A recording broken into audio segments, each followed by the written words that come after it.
Hello, everyone, and welcome back to the LOI Talk podcast. I'm delighted this week to be joined by Ken Hickey once again, and Scott is also back on the podcast this week. Obviously, a famous weekend in the FAI Cup. To mention first, Shamrock Rovers with a great win against Kerry FC. I think Kerry FC can still be proud of themselves with the account they gave themselves. To get to an FAI Cup semi-final is an amazing achievement. But Cork City 3, St. Pat's 0. We'll get on to that all a bit later. But first, I just want to welcome Ken Hickey in. Ken, you're here on short notice, so thanks very much for coming on. No bother. Too bad either, so how are we keeping? Not too bad. No, looking forward to the weekend. I mean, this is the weekend now. If Dundalk win against Finn Harps, it's done. But if they don't, we'll be waiting. So, and the last game of the season is us against them at home. So hopefully it'll go to the last game, but it's out of our hands at this point. Well, in fairness, you're absolutely breathing down their necks, and we'll get onto that there as the podcast goes on. So, yeah, you've a lot to be happy about over there, St. Coleman's Park. But Scott, my old college uni compatriot, how are we keeping? Thanks for coming back on. No problem, John. Sure, as a City fan like yourself, we're off to the Viva, so we can't really complain. I know relegation is bound, it is happening, but what I think is funny is that we're a point away from relegation, but we're a game away from Europe, which is very interesting. Yeah, it's facts what you've spoken. It's the truth. It's absolutely mental. It's only happened a handful of times before, So, we'll just get straight into the coverage of the FAI Cup. So, lads, we're going to start with the FAI Cup this week because, they were the first games on. So Friday night we had Cork City against St. Pat's. I was up in Newry. Unfortunately, I had tickets bought, and then I had to sell them because I had to emergency meeting up there. But I did manage to catch the first 10 and also the last 15, and an absolutely tremendous. And now, of course, I didn't get to see the meat of the game, but a tremendous display from Cork City. It truly was. A lot has been made of how poor St. Pat's were, which is true enough, Really underwhelming performance from them. Obviously, they're suffering from a couple of injuries, but still quite a very poor performance. But I think City showed, I suppose, what they're capable of. Many Cork City fans had high hopes going into this season. I'll just say it straight. I predicted us to finish 6th. And I think there is some good players in that squad. Greg Bolger just showed his absolute class. He was a big difference maker. Evan McLaughlin, who I really want to talk about with Scott in a minute, did brilliant. A great goal. And obviously the man of the match was Seanie Maguire, who really ran it back for the years. So look, it was a really famous win. One more step towards Europe, as Scott said. Now, look, it's going to be an absolute mammoth task up against Shamrock Rovers. It's bottom of the table against top of the table. It's almost David against Goliath, but it's still. I still, look, my prediction is well documented. It's out there, so we'll see how it goes. But yeah, from a St. Pat's perspective, look, Melia, there's a lot of pressure on that young man's shoulders, isn't there? I don't think you can put too much blame on him, though, this particular week. The service to him just wasn't there at all. But I mean, I looked at their team going in, and you see your Jamie Lennon's, Joe Redmond, who had a terrible game, and Nang, again, terrible game, but he's a good player. Like, you see all these players, and Chris Forrester as well. And I'm not gonna lie, it got me worried, but City can be very proud of that display. I might just bring Scott in first as the City fan, and we'll get Ken after for his thoughts then across the other side of the county. But Scott, I don't believe you're very unlucky. You're like part of the furniture at Turner's Cross, and it was the one game you just about didn't manage to get to. But still, I can't imagine how happy you must be with that win. Oh, delighted, John. Sure, I couldn't complain. Even coming into this game, you couldn't possibly predict that we were going to beat him 3-0. Now, unfortunately, I missed the match due to personal reasons. And as you said, I've attended every match this season. And firstly, I would like to talk about the protests that happened before the game. So, you had certain fan groups, and obviously there was a lot of chat about this during the week before the match. But they were protesting against the owner. But obviously, look, it was probably one of the best nights in Turner's Cross since the 2017 era. But look, I suppose the fans had a point. They were sick of what was happening. You know, that's 2 relegations in 3 years. Obviously, Cork City are too big to become a yo-yo club. And yeah, but hopefully now with the good cup run we're after that things can turn around.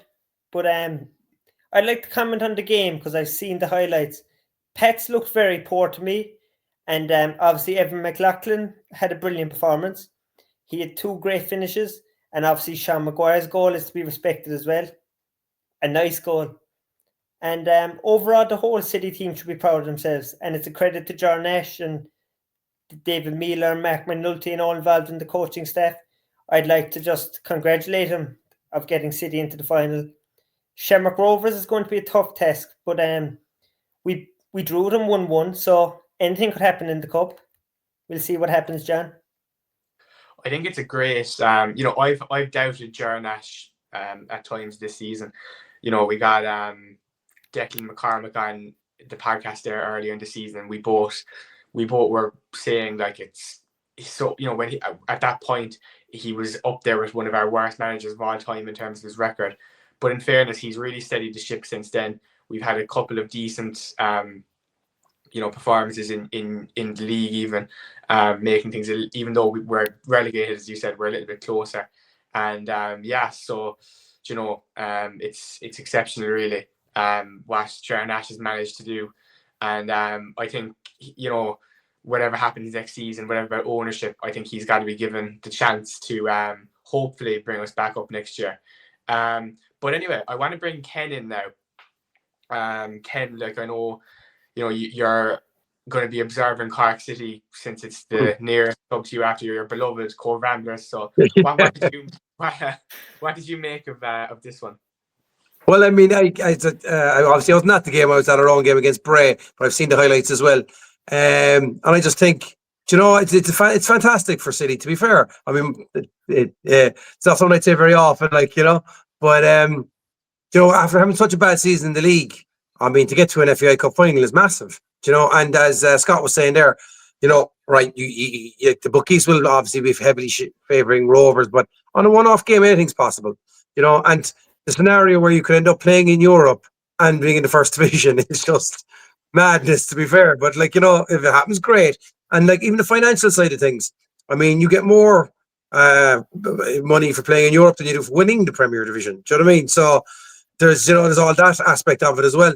I suppose, I mean, on the game itself, McLaughlin is such a talent. And you'll actually do well to hold on to him, I'd say, going forward. Young player. There'll probably be interest from England at some point. And I saw from the highlights, but from people I know who will be City supporters, Johnny was rolling back the years. He was back. He looked like he was back to his peak.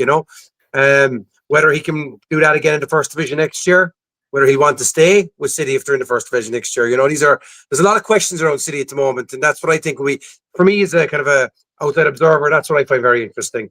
Sure, ownership, is it going to stay there? How are the fans going to feel about being in the first division again? But going back to the cup itself, it's just, it's such a great opportunity, for Cork City, and much I hate to say it, I wouldn't begrudge them if they actually went down and won it. To be fair, it's been an awful season for them. And as you know, we have a lot of players that move between the two clubs. So, the likes of Charlie Lyons, who was a great servant for us and hasn't had a great season. I know it. It'd be great to see City pull it off, but look, we'll see where it goes. Fair play as you can. Look, at the end of the day, we're Corkonians at the end of the day, so we'll stick together if we possibly can. That's very, very solid analysis there. Just to move on to the next, and actually, no, sorry, before we move on, I want to talk about Evan McLaughlin, because just very, very quickly, because Scott actually said, I think a few weeks ago, I don't know, was it on the podcast or was he just texting me? you said that you think he is good enough to make Ireland. And silently, I thought you were a bit mental when you said that. But to be honest with you, after that performance, you're absolutely right. Evan McLaughlin, Heimer, get him in the squad as soon as we can. He's absolutely brilliant. So, but anyway, to move on to the next game in the cup of the other semi-final, we had Shamrock Rovers, Kerry. Shamrock Rovers coming out 6-1 victors. I did manage to catch this whole game. And look, it was obvious there was a huge gulf in class. I think that was going to be obvious to everyone. But look, things could have been a little bit different at the same time. At 2-0 in about the 34th or 5th minute, Graham Burke really should have been sent off. Now, there is some talk that there could have been racism involved. And to be honest, I think that is possible because like Burke, the way he reacted was not a normal reaction. And Burke just, he does seem like quite a humble lad as well. So I don't think he would have done it for no reason. And if it is the case of there was racism against Burke, then how reprehensible is that we still have to deal with that in football in 2025, now, especially, it's one thing when it's from a fan or something, but when it's from a player that, but at the same time, we don't know the facts, so we won't be throwing around any allegations. But just looking at it purely objectively, it is a red card offence, I would say. Graham Burke completely lashes out in the Kerry FC player. And that could have really changed the game potentially. Like, I don't think Kerry would have got back into it at all because they were 2-0 down. Rovers with 10 are still probably going to be a significant level above Kerry. But yeah, at the end of the day, a red card is a red card. It could have made a significant impact in the game. And then simultaneously, Graham Burke, just on the topic of Graham Burke, he has a brilliant game. He gets a brace. He actually comes off at half time because of the yellow card. I think Stephen Bradley was a little worried he could have been sent off, but an absolutely terrific game from Graham Burke in all fairness. He really showed his class, along with the likes of Mandrew, Josh Horan, who's just on fire at the moment. Matt Healy was pulling strings in midfield as usual. So yeah, look, it was actually very interesting. I found Stephen Bradley said, and I actually would believe him if you look at the two lineups. He said that the Kerry FC match was more important to him than the Sparta Prague match, which they obviously lost 4-1. So yeah, I found that quite fascinating, to be honest with you. And we will touch on the European results later as well. But yeah, so look, there's not much else to say. It was just a massive gulf in quality between Shamrock Rovers and Kerry. But I suppose, look, I think Kerry can be very proud that they got a goal at Tala and that they got to the semi-final. I mean, that result against Sligo Rovers will go down in the history books. But many Kerry fans might even be insulted by me saying that, because many of them believe, and why shouldn't they believe, that this is just the start for them. This is just the start of a big project at Kerry FC. So yeah, huge, two big semi-finals. But it's time to get the lads' take. I'll go to Scott again first. Scott, what did you make of this one? Shamrock Rovers, Kerry FC. Yeah, just a few points I want to pick up on there, John. Firstly, with Shamrock Rovers, of course the cup is going to be important to them. They have the chance here to do the domestic double, and they've won over 20 FAI Cups. So I can see why Bradley would have said that the cup match against Kerry would be more important than the match against Sparta Prague. And obviously, Shamrock Rovers didn't hold back in putting out a full lineup against Kerry either. Some people might have said, would they rest the players against a first division side?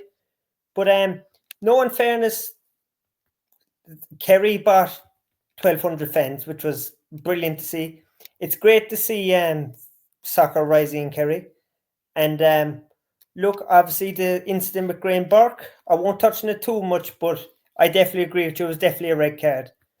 And there could have been possible racism around it.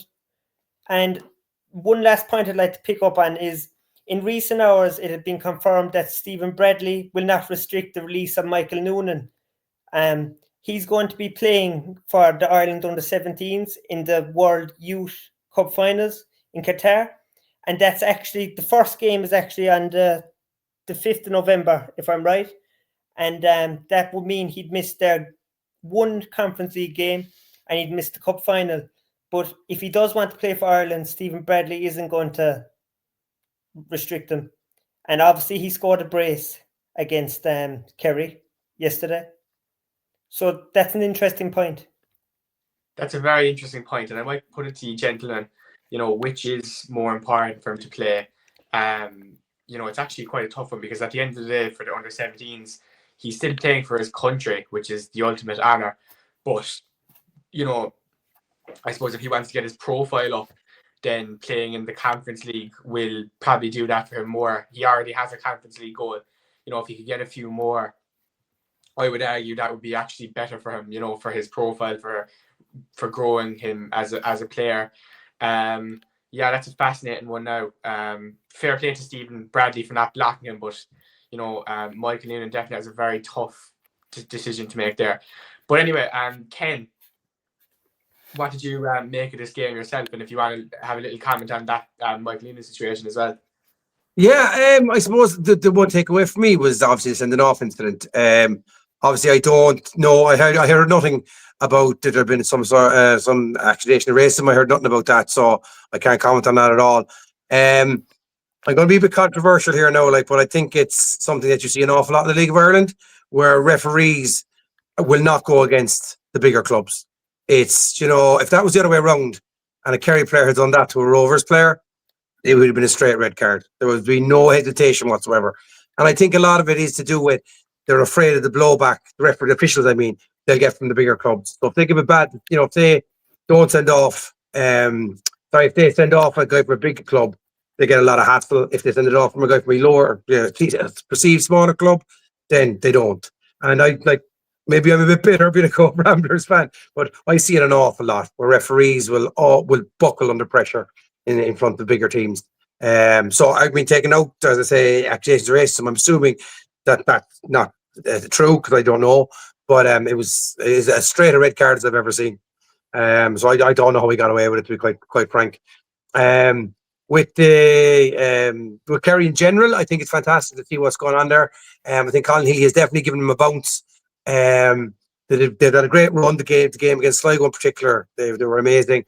But again, being controversial, I had a bit of a disagreement with some Kerry fans online over the week. They're still 9th in the league in the first division, so they had a great cup run. And I'm not trying to take anything away from them, but I'd love to see them kind of actually come on and be pushing for a playoff place next season. And I think they will, to be fair. I do think Healy has improved them, but I think there's still a fair bit to go for them to become, anywhere near pushing towards the Premier League. For sure, yeah. I think you're spot on. And it was actually a question was put to us, I think, on Instagram earlier, was, is this the worst first division season nearly ever? Personally, I haven't been following it too closely, and Ken, you can speak to it more now. But I actually think it's maybe one of the better ones, because if you have Kerry FC, who are 9th, getting into a semi-final, I think that's a really good thing for the first division.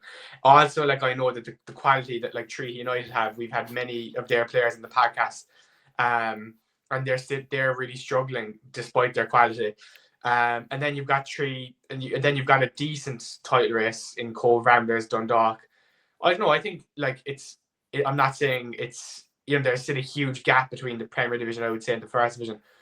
Cork City have only learned that too well this year. But I would argue that it's actually quite a strong First Division this year. But Ken, I might just put that to you. Do you think it's particularly weak or particularly strong, or what's your thoughts on that one? I think it's strange in that you have 3 teams in particular at the top of the league, which is Dundalk, ourselves, Ramblers, and Bray. And they're kind of, from what I've watching the whole season, they're a good distance ahead of everybody else. The table shows it. UCD are fairly tight on there for 4th as well. But when you get down beyond that, then it's been a strange season. The likes of Wexford, Treaty, Finn Harps, Athlone completely imploded. But at the start of the season, they were being tipped as being one of the top teams. So outside of the top 3, 4-ish, it's been a very strange season. And none of those teams have really come on. You're looking at kind of likes of Treaty and Wexford, who've been thereabouts in the playoffs over the years, and you're kind of thinking, are they going to, develop? And they haven't really, to be fair, from what I can see. And then when I go back to the top 3, you've got like 3 different teams that have very different approaches. Like Dundalk are very experienced, very canny, they can grind out results. They can be a bit cynical at times. That's just my opinion. I don't think Dundalk fans would agree with me, but they know how to play a ref, and they know how to, experience, I suppose, is one way of putting it. I think then with Bray, you've got such a young team, but so talented. I think the average age of the team that played us the other night was 21. There was one stage during the season they had 4 players missing because they were doing the league research. So, it's a very, very young team, and they play a nice brand of football. Now, they've tailed off towards the end of the season a bit. I think Dundalk beat them 3-1, something like that, and we beat them recently as well. But on their day, they're such a good side, good football. And then I think for ourselves, it's the best team I've seen there in a long, long time. The football they play is superb. It's really, really good quality football. At times, too good. There's times where they try and pass teams to death. Instead of, in the first division, sometimes you just have to go long, and you just have to beat your way over the line. And I think sometimes Ramblers have failed to, in that respect, and they've tried to, pass teams to death.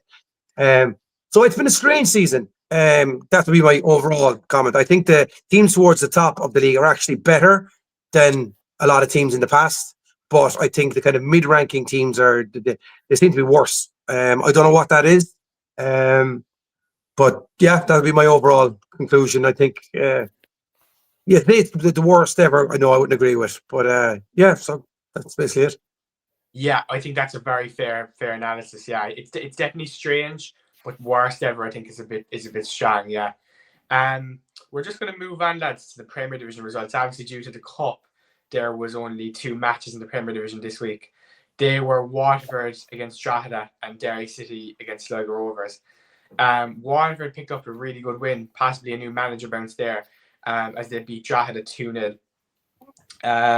So yeah, look, obviously they got rid of John Coleman quite recently. Hadn't got a win under John Coleman since July, so it's actually, and Drogheda have been very steady all season. Kevin Doherty has been there for a while now, doing a really steady job. So yeah, I was actually surprised with this one, and it's really not good news for Cork City's survival hopes either, because I think Waterford and Galway were 2 teams Cork City would have been looking at as, if they were, going to make any sort of a great escape, they would be the 2 teams they'd be targeting, I suppose. So yeah, not much more to say other than, Waterford, a great win, a clean sheet for Macmillan, the Northern Ireland international. So yeah, very impressive. Scott, do you have any thoughts on this one, on Waterford Drogheda? Yeah, I suppose it's a great boost for Waterford, because Waterford had lost 6 consecutive games in a row, including obviously we beat them in the cup. But Stephen McMullen had a great game. He's a good keeper, and obviously he's in and around the senior squad of the Northern Ireland, if I'm right. But I suppose it's a surprising result, maybe because of obviously Drogheda have to be respected what position they're on the table, but no, fair play to Waterford. Obviously, it's not good news for us, though. No, it's not. It's not, to be fair.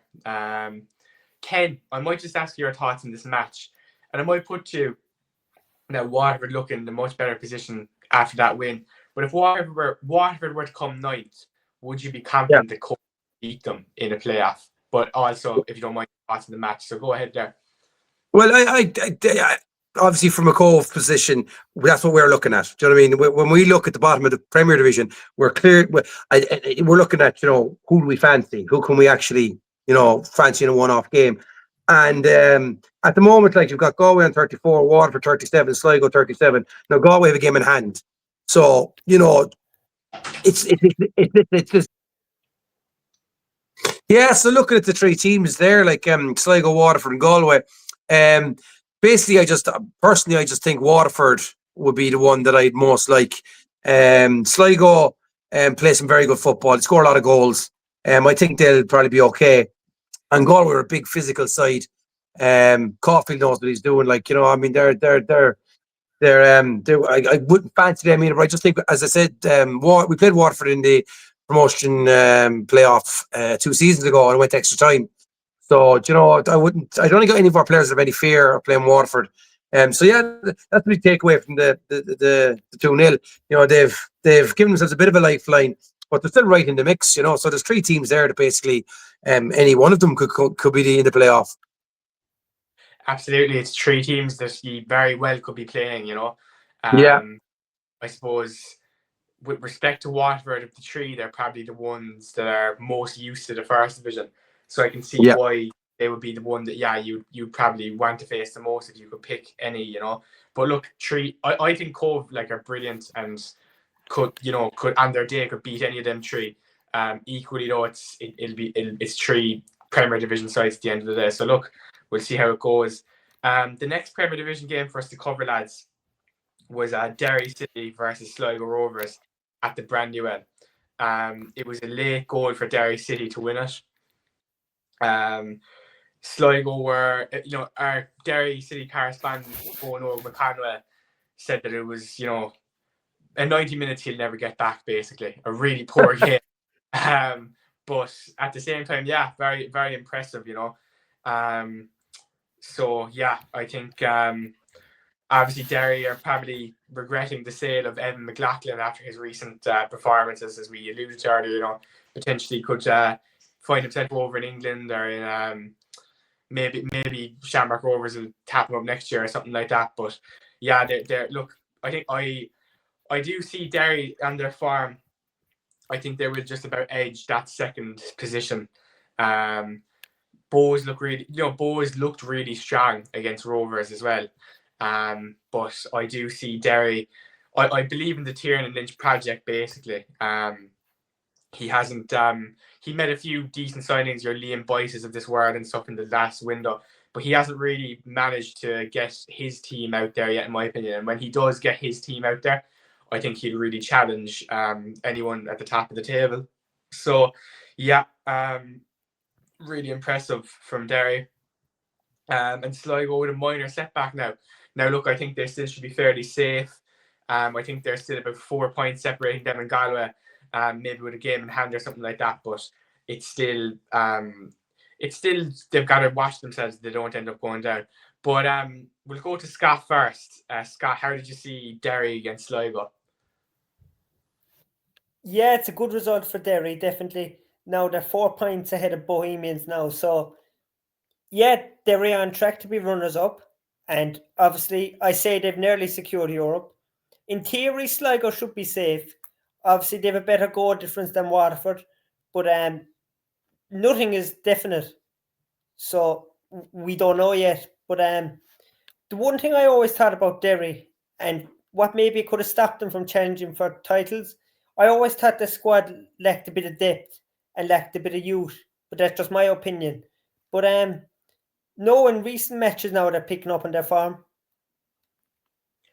Yeah, they've got Adam O'Reilly there, who's entered the prime of his career. They've got definitely Ronan Boyce isn't a youngster anymore either, so they probably are lacking a bit of youth when you actually break it down.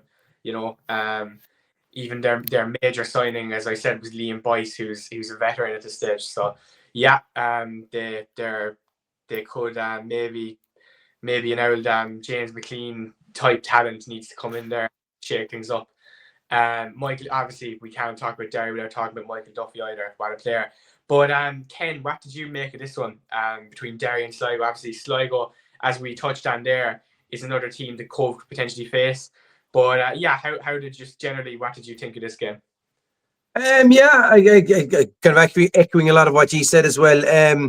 Derry, they've had a good season, but the way they invested, they were obviously hoping to push, for a title challenge, and that never really materialized. I mean, it's even a question going forward for the rest of the league. Like, how do you take on a behemoth like Rovers? You know what I mean? They just seem to be so far ahead of everybody else on every level, with continuing European money coming in. You're just thinking, how do you bridge that gap? Now, obviously, Derry will be in Europe next year, but, can they get to a group stage, like Shelburne and Rovers have done this year? Because we were talking a bit off air there, actually, about, how much European money makes all the difference at the top end of the table.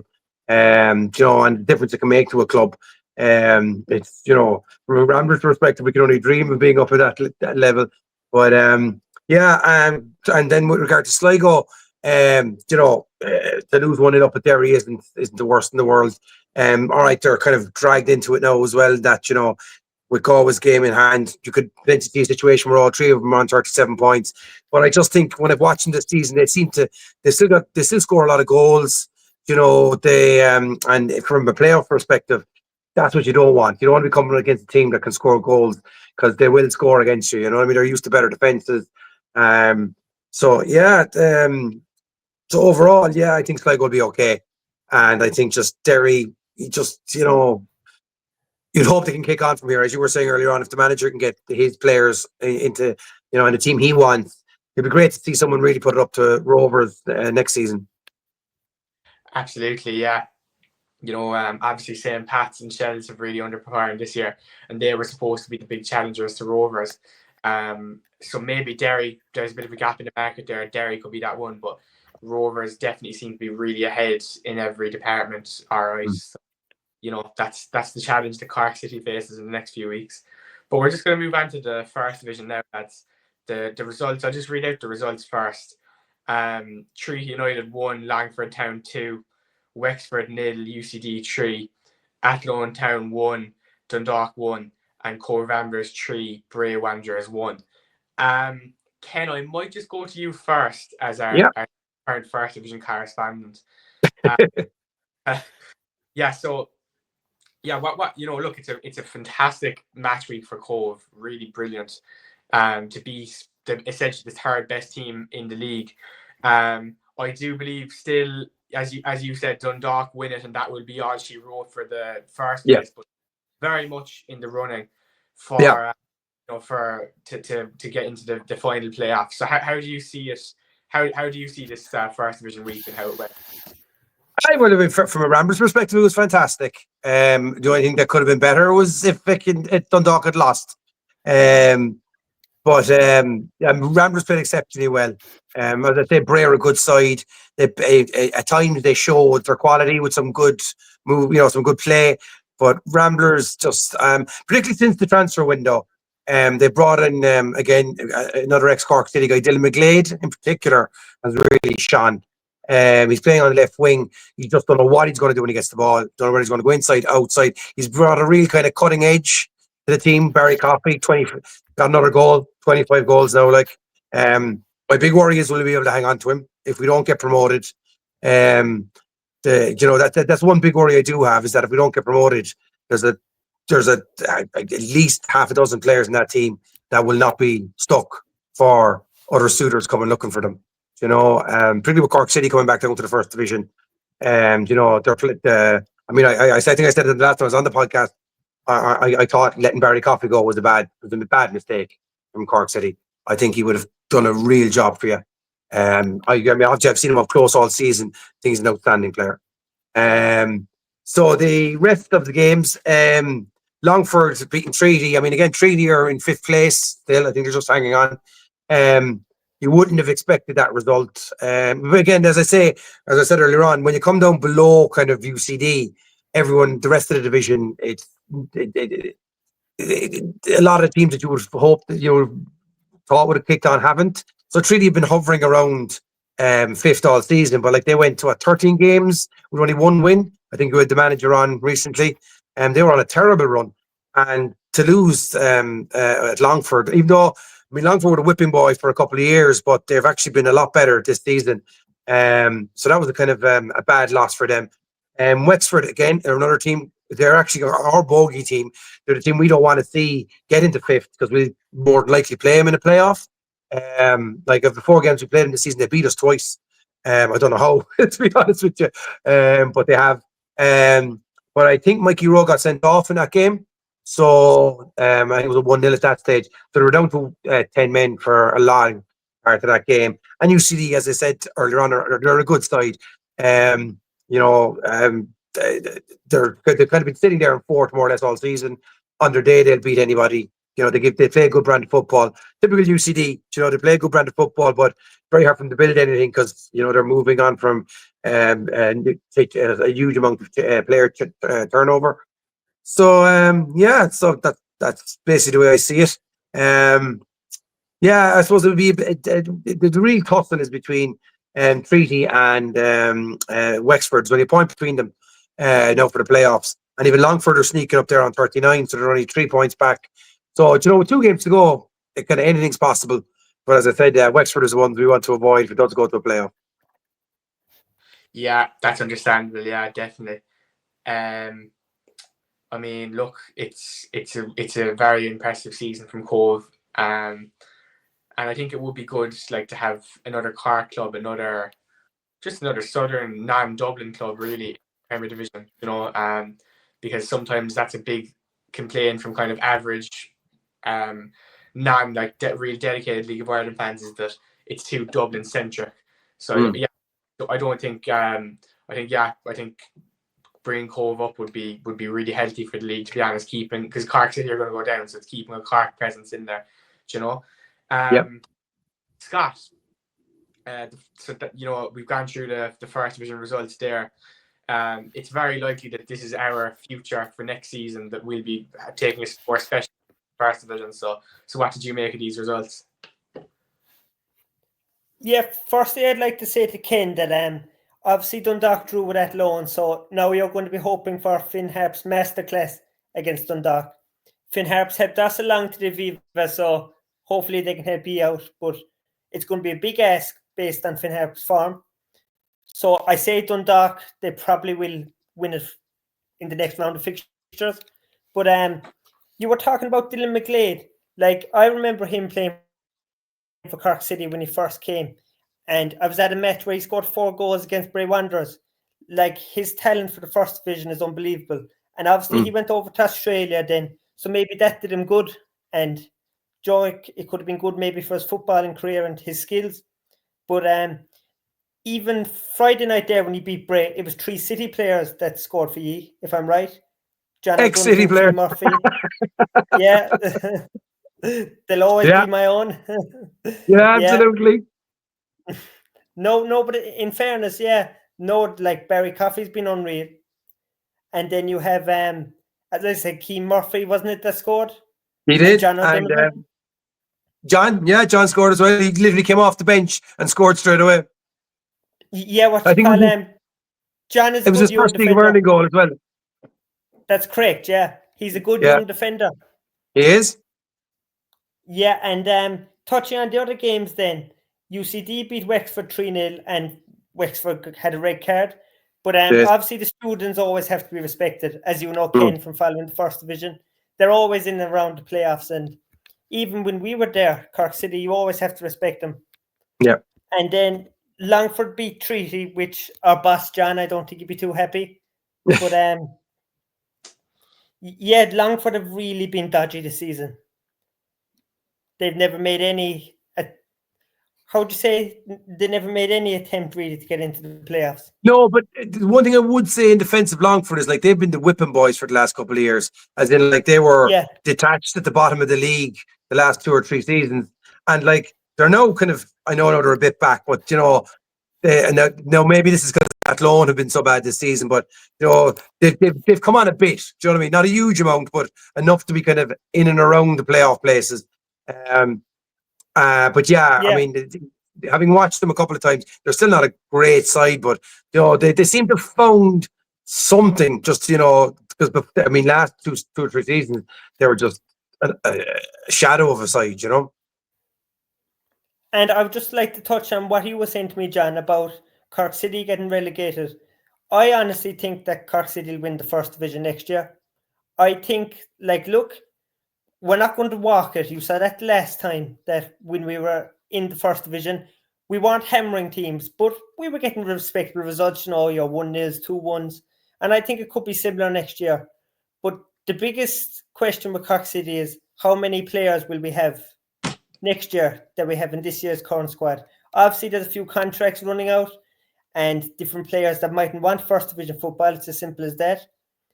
Freddie Anderson is going to be a big loss as well when his loan spell is ceased. And but it'll be interesting now to see how Rory Keating and Sean Maguire will do in the first division if they choose to stay on, which without a doubt, I think the two of them will be up front for City next year. Do you think? But obviously, yeah, I do think so, to be honest, yeah. Yeah. Like Sean Maguire's passionate about the club. Yeah. I would wonder, particularly with Shawnee, in that like he's got a limited amount of time left. Now it'll all depend on what offers. Do you know what I mean? But I mean, if he was to get an offer, from someone who's challenging for a Premier League or supposed to challenge, you'd wonder, and the same with Rory. Like, I mean, I think they both joined. It was the last time you were in the first division, but it was kind of everyone knew you were getting promoted. Do you know what I mean? Yeah. I just wonder, would either of those players want to, as they would see it, kind of, waste another year in the first division? I don't know. It's a huge question that we would, in Cobh, we obviously discussed City as well. Is that like, what City are coming down? Do you know what I mean? As you said, what players are they going to retain?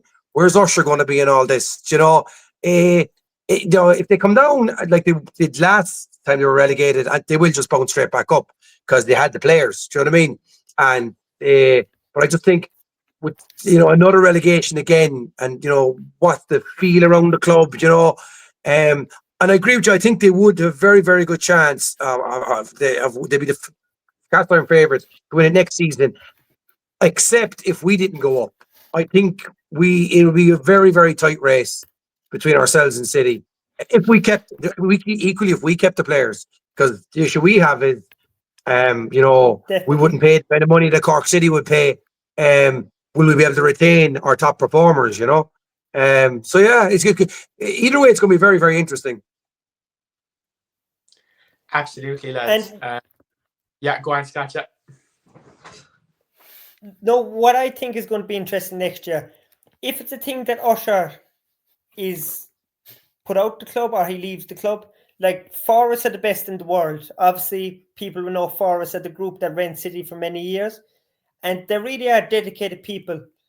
And they were great. Like obviously, they won the double under the ownership of Cork City, but money will become a problem there. Like there's only so much a fan base group can do. You need backing. It's as simple as that. But obviously, there's positives to Dermot Usher's ownership as well. There's a lot of negatives, but there is positives too. Yeah. And just you were mentioning there about getting investment and all that. Like, we've experienced that this year. Do you know what I mean? The ups and downs, problems, Yeah. Oh, did we what? I mean, we're on to our second, in the space of one season, we went, like the end of last season, we were fan-owned. We've been fan-owned all our history. Got in external investment. That went south halfway through the season. Scrambled around to get another investment group, and now they're in. And still, we're kind of waiting to see what they're going to do because they've been quite quiet. So, that, as you say, if Usher does walk away, or has moved out, one thing I would say to Cork City fans is take a deep interest in who's investing in your club if the ownership does change, because there seems to be a lot of iffy investments doing the rounds at the moment in soccer, in football clubs, and no matter what, obviously you're our local rivals, love-hate relationship and all that, but no one wants to see City go to the wall, you know what I mean? Not that they're in danger of that happening, but I'm just saying, you get bad ownership in, it can happen so quickly. I'd love to see progress, Obviously, if we go up and if we go down, obviously I'm going to feel a bit disheartened, but no, in fairness, I'd love to see Cobh progress.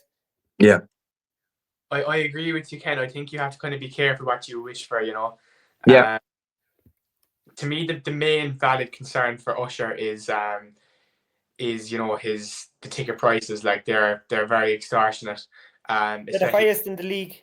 compared to other grounds in the league. They're very extortionate, but that being said, he has invested a lot into the club over the last 12, just kind of 15, 16, 17 months. So I think you have to be careful what you wish for, But anyway, with that, lads, we might just bring it to a close. Very enjoyable episode. Absolutely delighted to have Ken and Scott back on the show. A fine Cork presence. Thank you very much for coming on, lads, and we'll talk to you next week. Thanks everyone for watching. Cheers, John. Cheers, Scott.